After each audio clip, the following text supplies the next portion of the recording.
Hi, it's Doc from Groovy Entertainment. Today we got another book to read for you. Today's book is Curious George Goes to a Bookstore from 2014.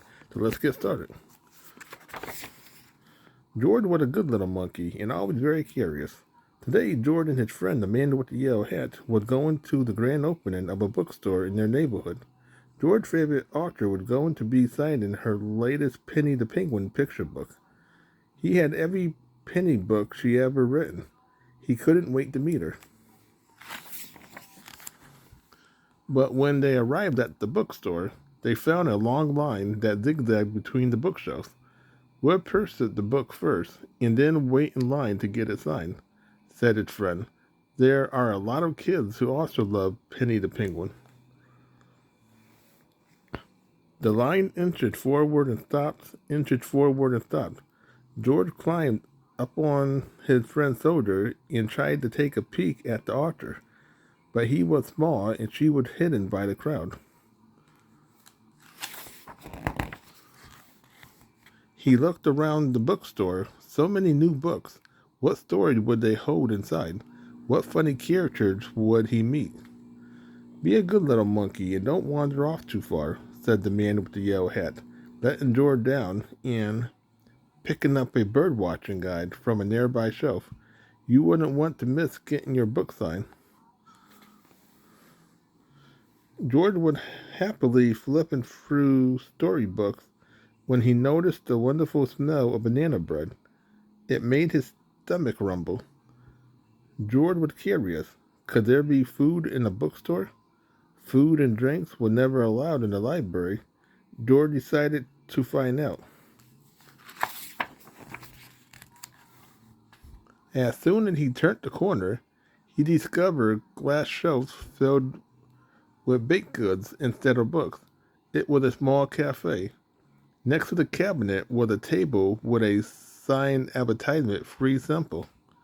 George watched people help themselves to a little square banana bread. He took one too. Yum. A little girl saw George and tugged on her father's sleeves. Daddy, look, that monkey likes banana bread too. Yes, I suppose monkey would enjoy banana bread. He responded, still looking at his book.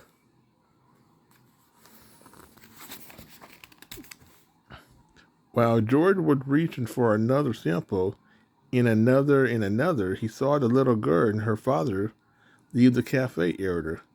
Tucked under the girl's arm was George's favorite dinosaur book. He decided to follow them. They led him past a display of dinosaur books in the science area of the store. The display was as tall as the man with the yellow hat. It was hard to resist for a little monkey who loved to climb. George climbed up on the first tier.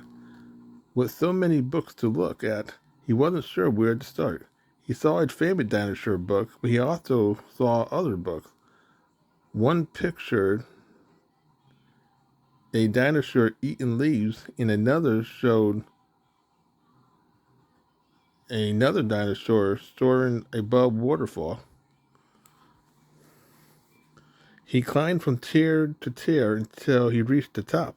From above, he noticed a stack of boxes. In the corner of the store, the boxes were shaped like presents, but the bow and wrapping paper was missing.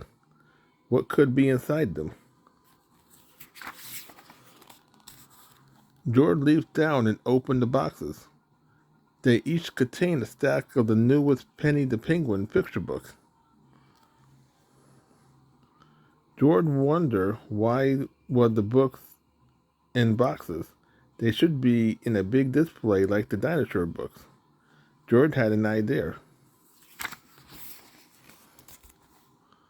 George got to work right away. He balanced the book one by one as if he was building with blocks. People in the line marveled at what he was doing, except for the man with the yellow hat, who was in engrossed in his new birdwatching guide.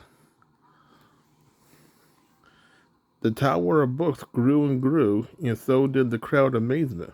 What a wonderful display, said a woman.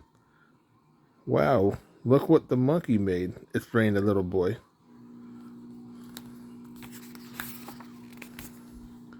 Stop, shouted a nearby bookseller. You shouldn't have opened those boxes, but George was having too much fun to notice. From the top of the display, George looked down and finally saw the bookseller, the manager, and the man with the yellow hat peering up at him. The monkey opened our boxes for signing, complained the bookseller.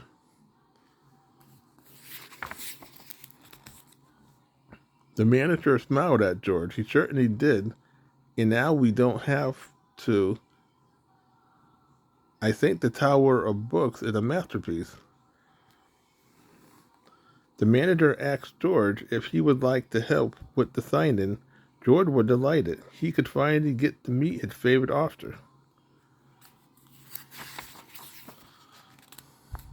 George made sure each book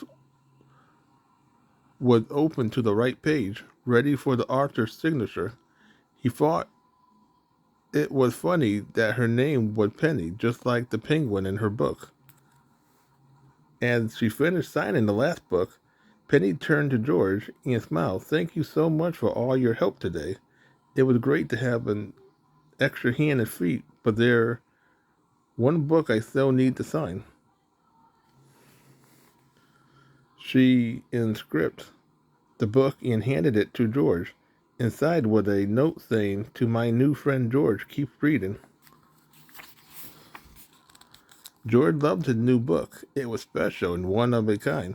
He had just an adventurous day at the bookstore. He couldn't wait to visit again. So that was Curious George Goes to a Bookstore from 2014. So if you like, subscribe, share, and comment, have a groovy day with another video coming out real soon.